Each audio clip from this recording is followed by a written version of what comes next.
আর মাত্র হাতে গোনা কয়েকটা দিন, তারপর দেখতে দেখতে চলে আসবে আমাদের সকলের প্রিয় রথযাত্রা উৎসব বা রথের মেলা। তাই কৃষ্ণনগর ঘূর্ণির পুতুলপট্টিতে তৈরি হচ্ছে জগন্নাথ বলরাম সুভদ্রা।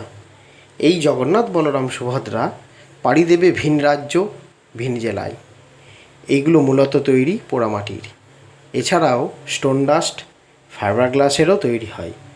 জগন্নাথ বলরাম সুভদ্রা পাওয়া যায় এবং আরও বিভিন্ন ধরনের দেবদেবীও পাওয়া যায়। ভিডিওটি কেমন লাগলো অবশ্যই কমেন্ট করে জানাবেন।